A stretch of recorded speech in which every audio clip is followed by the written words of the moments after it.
তারাপীঠ, তারাপীঠ মহাপীঠ, সাধনপীঠ। তারাপীঠ শুধু মা তারার মন্দিরের জন্য পরিচিতি নয়, আরেকটা জিনিস রয়েছে সাধক তান্ত্রিক বামাখ্যাপার জন্য এবং তার যে বিচরণ ক্ষেত্র শ্মশানভূমি তার জন্য তারাপীঠ পরিচিত। আর এই তারাপীঠে কীরমভাবে আসবেন, কোথায় থাকবেন, কীরমভাবে পুজো দেবেন, কোথায় পুজো দেবেন, সব কিছুই থাকছে এই ভিডিওটিতে। তাহলে চলুন।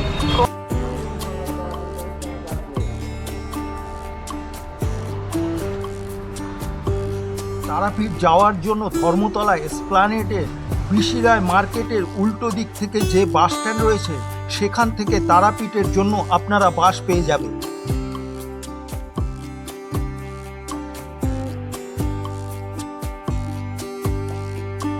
কলকাতা থেকে তারাপীঠের জন্য ভাড়া পড়বে মাথা পিছু 180 টাকা করে, আর বাসে সময় লাগে 7 ঘন্টা।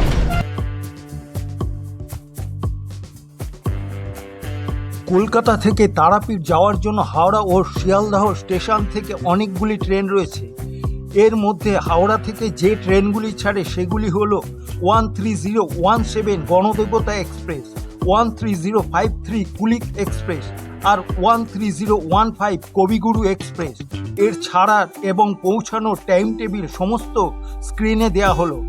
আর শিয়ালদা থেকে যে ট্রেনগুলি ছাড়ে সেগুলি হলো 13173 কাঞ্চনজঙ্ঘা এক্সপ্রেস আর 13187 মা তারা এক্সপ্রেস। তারাপীঠ যাওয়ার জন্য আপনারা রামপুরহাট স্টেশনের বাইরে থেকে অটো পেয়ে যাবেন। অটোতে শেয়ারে পড়বে 40 টাকা ভাড়া আর রিজার্ভে 250 টাকা।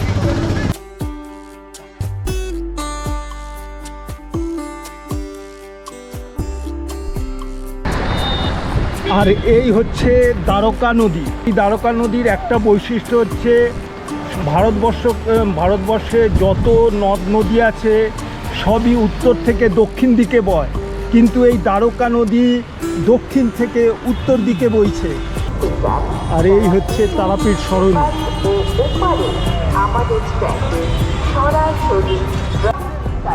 পশ্চিমবঙ্গের বিভিন্ন প্রান্ত থেকে আগত হাজার হাজার পুণ্যার্থীকে পুলিশ প্রশাসন হাসপাতালে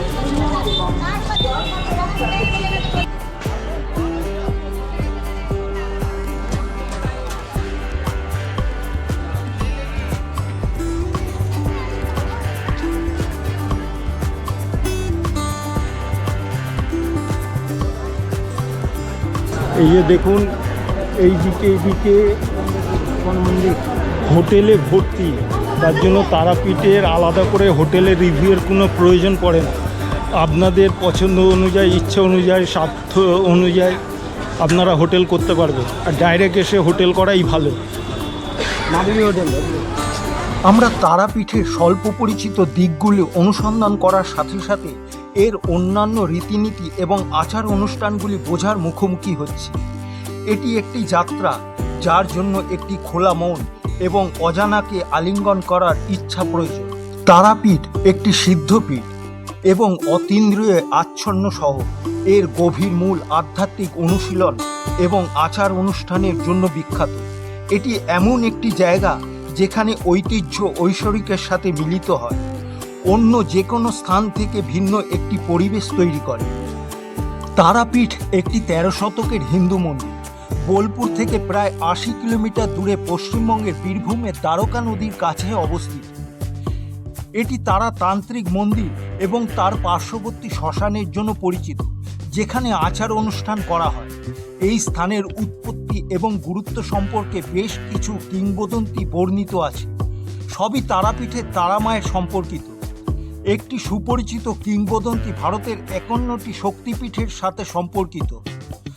অন্য স্থানীয় কিংবদন্তি অনুসারে দেবী তারা ভগবান শিবকে কষ্ট থেকে রক্ষা করেছিলেন।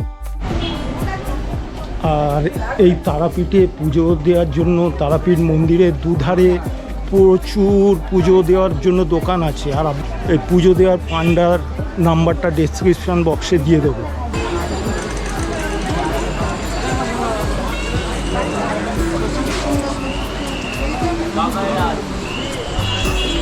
এই যে সব পুজো দেওয়ার জন্য দোকান, এখানে আসলেই যে কোনো দোকানে ঢুকলেই মোটামুটি পুজো দিতে পারবেন।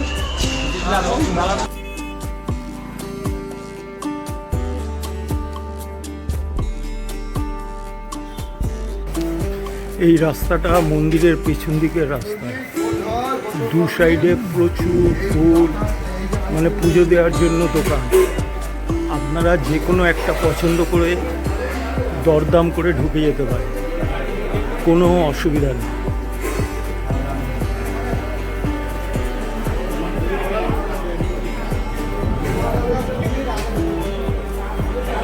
প্রচুর প্রচুর দু সাইডে ফুল।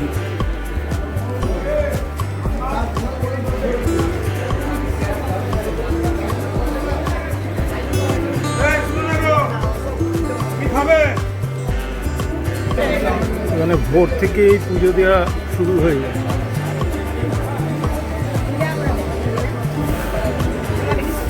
এই হচ্ছে মন্দিরের পিছন দিকের গেট,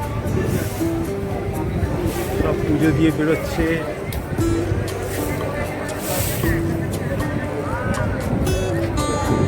তারাপীঠে আর একটা খুব সুন্দর জিনিস পাওয়া যায়, তারাপীঠের প্যাড়া, খুবই সুস্বাদু।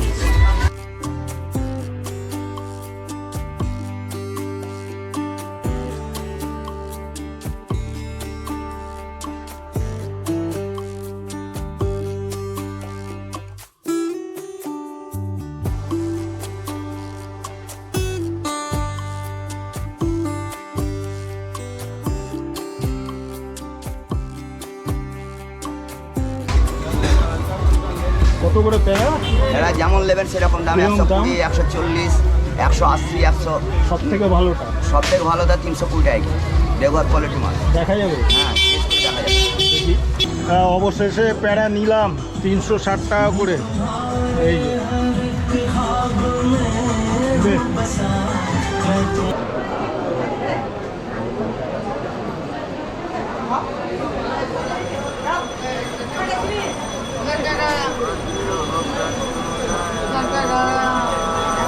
তারাপীঠের মন্দির নির্মাণ শুরু করেন রাজা রামজীবন রায়চৌধুরী 1669 সালের দিকে। তিনি বীরভূমে জমিদার ছিলেন। 1701 সালে তার পুত্র রামচন্দ্র রায় নির্মাণটি সম্পূর্ণ করেছিলেন। পুরনো মন্দিরটি ব্যাপকভাবে ক্ষতিগ্রস্ত হয়েছে। বর্তমান মন্দিরটি 1818 খ্রিস্টাব্দে জগন্নাথ রায় দ্বারা নির্মিত হয়েছিল। মন্দিরের সামনে পোড়ামাটির কাজটি বেশ অনন্য এবং এগুলি রামায়ণ এবং মহাভারতের গল্পকে চিত্রিত করে। মন্দির প্রাঙ্গণের মধ্যে একটি শিব মন্দির রয়েছে, যা চন্দ্রচূড় শিব মন্দির নামে পরিচিত। এছাড়া রয়েছে গণপতি মন্দির, বিষ্ণু মন্দির, গরুড়া মন্দির এবং হনুমানজির মন্দিরও রয়েছে। তারা মায়ের বিভিন্ন বিশিষ্ট ভক্তদের দ্বারা মন্দিরটি বহুবার সংস্কার করা হয়েছিল। সারা বছর ধরে বিভিন্ন উৎসব অনুষ্ঠিত হয় এই তারাপীঠের মন্দিরটি। कालवन्नाय विद्महे महाकोपाय धीमहि तन्नो भद्रः प्रचोदयात्।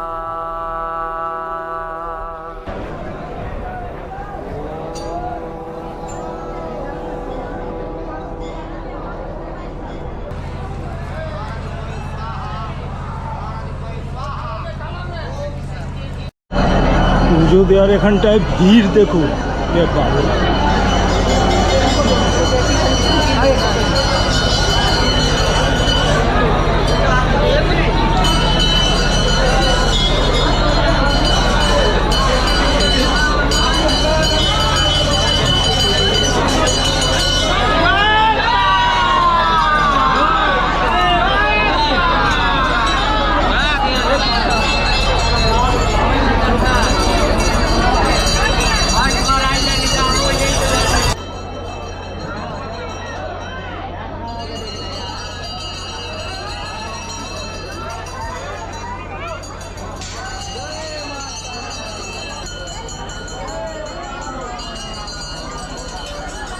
ভিড় দেখেছেন, সব ভিডিও ফটো তুলতে ব্যস্ত, আর এমনি আজকে প্রচুর ভিড় লাইন।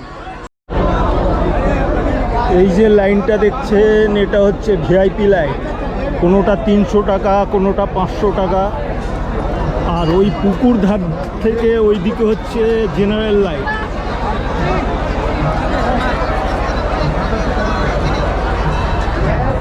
এই মূল মন্দির ছাড়াও অনেকগুলো ছোট ছোট মন্দির রয়েছে, এরকম দেখাচ্ছি নিয়ে।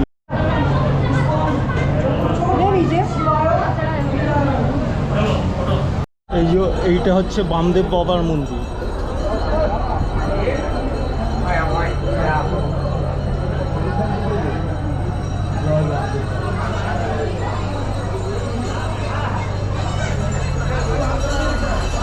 আর এইটা হচ্ছে হনুমানজি মন্দির, এইটা হচ্ছে বিষ্ণু ভগবানের মন্দির। আর আগেরটা তো দেখালাম, ওটা শিব মন্দির। আর ওই হচ্ছে মূল মন্দির মা তারা। মন্দিরের ভেতরে যে পুকুরের অনেক পৌরাণিক কাহিনী রয়েছে, সেই পুকুরে।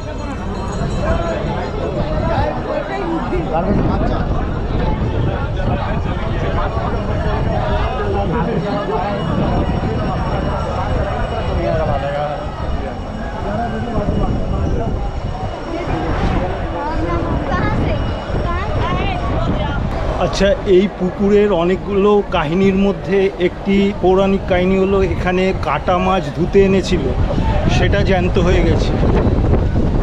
খুবই মাহাত্ম্য। আমার মাথা আবার বৃষ্টি আরম্ভ হয়ে গেছে। এই বৃষ্টির জন্য ভিডিও শ্যুট করতে খুবই প্রবলেম হচ্ছে। আর জেনারেল লাইনটা দেখুন, যেটা পুকুর ধার থেকে আরম্ভ হয়েছে, প্রচুর ওই ধার থেকে ওই জন্য।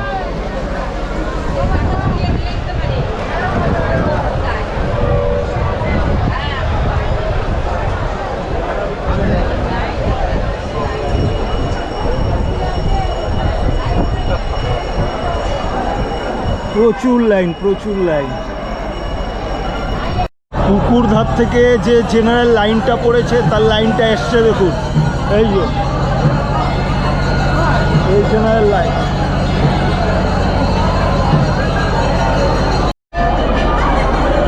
আচ্ছা, এই মন্দিরে মাকে ভোগ প্রসাদ দেওয়ার জন্য আপনাদের পূজারী বা পান্ডাকে আগের দিন রাত্রিবেলা বলে রাখতে হবে।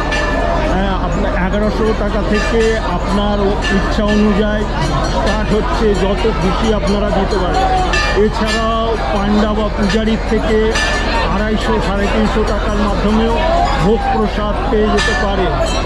আর এখানে বিনা পয়সায় ভান্ডারা ভোগের ব্যবস্থাও রয়েছে, সেটা 12টা থেকে আরম্ভ হয়।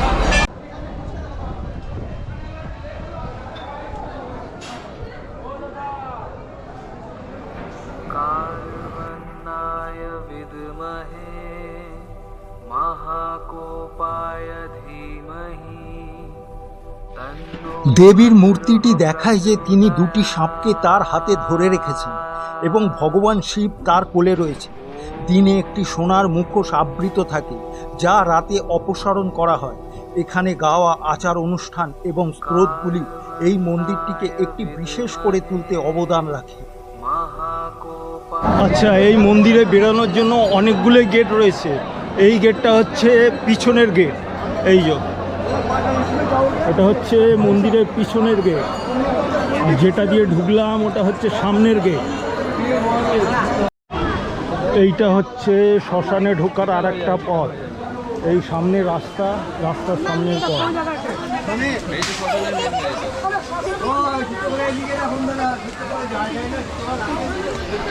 আর রেমালের প্রভাবে এখানেও বৃষ্টি হচ্ছে, শ্যুট করতে প্রচুর প্রবলেম হচ্ছে।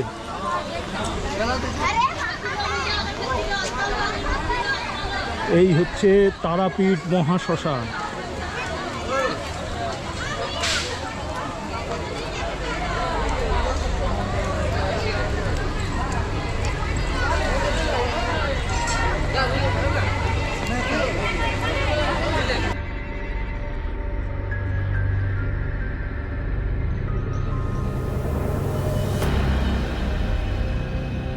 বাবা বামাখ্যাপার মন্দিরের ঠিক পাশটিতেই রয়েছে পঞ্চমন্দির আসন।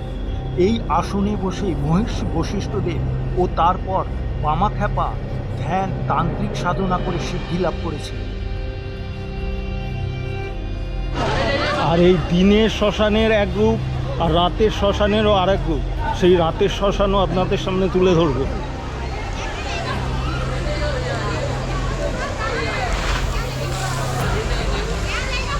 এই স্থান হচ্ছে তন্ত্র সাধনার জন্য আদর্শ ভূমি।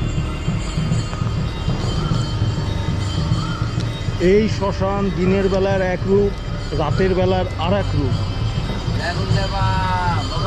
জয় তারা, জয় তারা। ত্রেতা যুগে বশিষ্ঠ মুনি এসছে, তার মানে ধরে নেন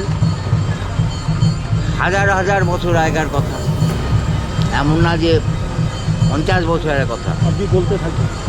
তখন আপনার এই বশিষ্ঠ মুনি আর ঋষি তফাৎ আছে। ঋষি মুনি তফাৎ আছে, হলো তান্ত্রিক সাধু তফাৎ আছে। সব গুলিয়ে ফেললে হবে না। তো বশিষ্ঠ মুনি বলছে না যে বশিষ্ঠ সাধু বলছে না, মুনি বলছে। আগেকার দিনে মুনি ঋষিরা এরাই ছিল আপনার স্বর্গলোকের সাথে যোগাযোগ করত। দেবতারা আসতো এই ঋষি মুনির কাছ থেকে দেখা করতে আসতো, প্রভু কেমন আছে। ওরা যজ্ঞ করতো, এই যজ্ঞ যেটা বলছে যে যজ্ঞ হয় এই শ্মশানে, যোগের অনেক পবিত্রতা আছে। আপনি যেখানে বসে আছেন এখানে বড় বড় মহাপুরুষের সমাধি আছে। আপনি যেটা দেখছেন ইনি হচ্ছেন শ্মশান কালী, মানে মা শ্মশানে এই রূপ ধরে থাকেন। আর মায়ের মন্দিরে যিনি থাকেন উনি হচ্ছেন মায়া, মানে আপনাকে ভালোবাসার, তুমি আয় যদি ভালো থাকতো। রূপ থাকে মায়ের হাজার হাজার রূপ। তো কথা আপনাকে সাহায্য, বশিষ্ঠ মুনি আপনার তপস্যা করতে করতে করতে যখন দেখে মায়ের দর্শন পাচ্ছি না, তখন বশিষ্ঠ মুনি আমি আর দেহ রাখবো না, মায়ের দর্শন পাওয়া হতোই সস্তা। হ্যাঁ, তখন মা দর্শন দিয়ে বললো, স্বপ্ন দিল, দর্শন না স্বপ্ন দিল, আমি চীনে আছি, চীন থেকে আমাকে নিয়ে আয়। এর নাম হচ্ছে চিন্ময়ী তারা। এই বশিষ্ঠ মুনি মাকে নিয়ে আসে, নিয়ে স্থাপন হয়। 51 পীঠের মালিক হচ্ছে এই তারা মা। হাজার হাজার বছর আগে অ্যাকচুয়ালি এটাকে গোটা জাগ্রত করছে বামদেব, বামা খ্যাপা। বামা খ্যাপাকে একটা সামান্য মানুষ, গ্রামের লোক জানতো, সামান্য মানুষ। কিন্তু বামদেব এমন এমন ঘটনা ঘটিয়ে দিয়েছে, সবাই বলে এই মানুষ ভগবান। বুকে এক লাথি মেরেছে, এক কুষ্ঠ চলে আসছে, শালা পাপি মার শালা, সব ঠিক হয়ে গেছে, এর লোম খারাপ হয়ে গেছে। এটা যে বামদেবের একটা লীলা। তার মানে 51 যে পীঠ আছে এটা তো পীঠ না, তারাপীঠ। তো তারাপীঠ কি মায়ের যে অঙ্গ করে যেখানে শক্তিপীঠগুলো হয়েছে, এটা কি? এটা সিদ্ধ সাধনা স্থল, সাধনা স্থল। এখানে আপনার তন্ত্র সাধনার তন্ত্র সাধনা, যার জন্য এখানে সবাই সাধনা করে। কিন্তু এখন হারিয়ে গেছে কেন? তখন তো আপনার জঙ্গল ছিল, তখন লোকে ভয় পেত। এখন তো সব রাস্তাঘাট লাইট ফাইট ছিল, হয়ে গেছে। তখন লোকে সন্ধ্যেবেলা আসতে ভয় পেত, বাঘ ঘুরে বেড়াতো, শিয়াল ঘুরে বেড়াতো। আমাকে বাঘ শিয়াল কুকুর নিয়ে বসে সেবা করত, সবাইকে খাওয়াতো। অনুরোধ করছি, মানতে হবে। বলো, বলছি যে বীরভূমে খুব গরিবের জায়গা, অন্য জুটে না, ওদের যেন অন্যের অভাব না হয়। বলো যা কথা আসতো যে আপনার এই তারাপীঠে বীরভূম ডিস্ট্রিক্টে কোনো অন্যের অভাব নাই। যার জন্য বামদেবের ভোগ আগে হবে, মায়ের ভোগ পরে হবে। ভান্ডারা চলছে, ভান্ডারার জন্য খাওয়ার জন্য সব বসেছে।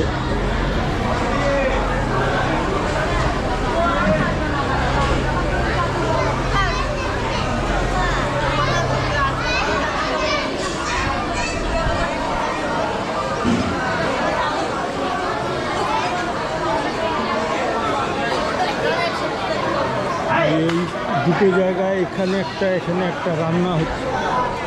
আর এই স্থানে প্রত্যেক দিনই ভান্ডারা চলে, বাদ যায় না। কি কারণে ভান্ডারাটা দিচ্ছেন এবারে? মেন আছে ওনার শখ আছে, হ্যাঁ, মানে ইচ্ছা আছে মায়ের কাছে। এর আগে 2 বছর হয়ে গেছে। কোথায় এটা আছে 3 নম্বর হাওড়া জগৎপুর আচ্ছা, দেবিরপাড়া 3 নম্বর এটাই। ওই স্টার্ট হবে নাকি এখন? এখন স্টার্ট করা হবে, খাওয়ান দাওয়ান হবে।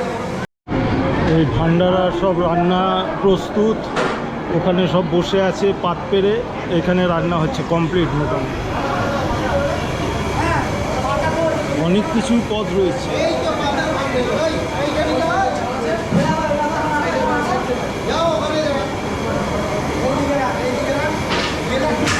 ভান্ডারা আইটেম কি কি হয়েছে? ভান্ডারের আইটেম হয়েছে ভাত, ডাল, আলু ভাজা, পুঁই শাকের তরকারি, মাছের ঝাল, চিংড়ি পটল, পায়েস, পাঁপড় ভাজা, চাটনি, মিষ্টি।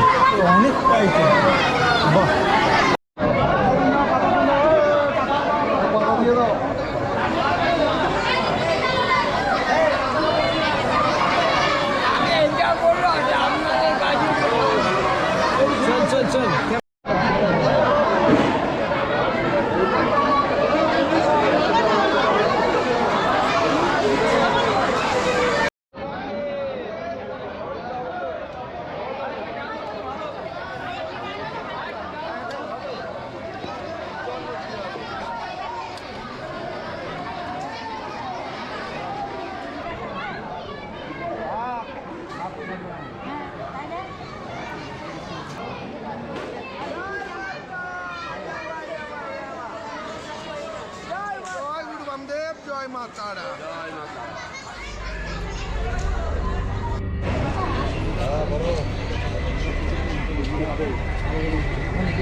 এই তারাপীঠ মহাশ্মশানের চিতা।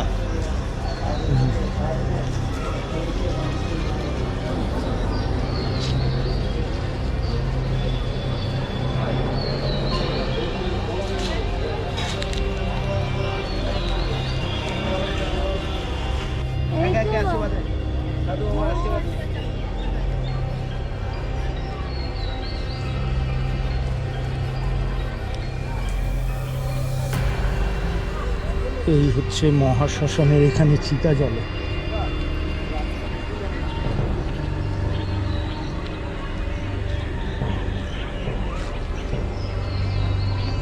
আর এই হচ্ছে দ্বারকা নদী।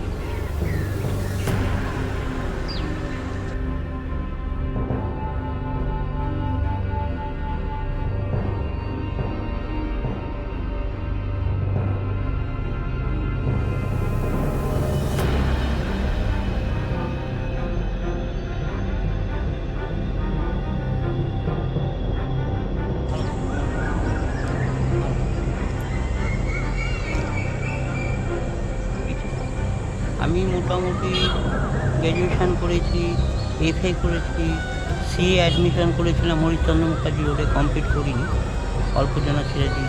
তারপর ঘুরে বেরিয়েছি সারা ভারতবর্ষ ঘোরা। এখানে আছি মার কাছে এখন। এখানে কত বছর? এখানে আমি আসা যাওয়া করতাম, আর স্থির আছি এখানে মোটামুটি 3 বছর ধরে আছি। এক জায়গায় আমি থাকি না, আপনাদের মতো লোকরা তো এক জায়গায় থাকতেও পারবে না। আমার সারা ভারতবর্ষ হয়ে গেছে। আমি কাশীতে মণিকর্ণিকা শ্মশানে ছিলাম, পুরীতে সর্বদূরে ছিলাম, কামাখ্যায় ছিলাম, রামেশ্বরমে ছিলাম। তারাপীঠের মহাশ্মশানকে তারাপীঠের অবিচ্ছেদ্য অংশ হিসেবে বিবেচনা করা হয়। এটা বিশ্বাস করা হয় যে দেবী তারাকে ছায়ায় দেখা যায় ছাগলের রক্তপান করতে, যা তার বেদিতে প্রতিদিন বলি দেয়া হয় তার রাগ মেটানোর জন্য এবং অনুগ্রহ পাওয়ার জন্য। তান্ত্রিক অনুশীলনকারীরা বিশ্বাস করে যে মা তারা হাড় এবং কঙ্কালের প্রতি আকৃষ্ট হয় এবং শ্মশান তার পছন্দের বাসস্থান।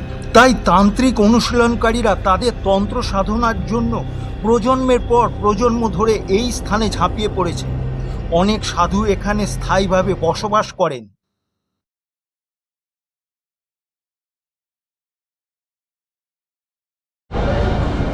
তাহলে মাকে খুব ভালোভাবে আজকে দর্শন করতে পারলাম, মানে কপাল খুবই ভালো, মাকে জড়িয়ে ধরে টরে। এইবার এখান থেকেই ভিডিওটাকে শেষ করছি, দেখা হচ্ছে নেক্সট ভিডিওটায়। আর ভিডিওটা ভালো লাগলে অবশ্যই লাইক, শেয়ার এবং সাবস্ক্রাইব করতে ভুলবেন না। Tata, bye bye.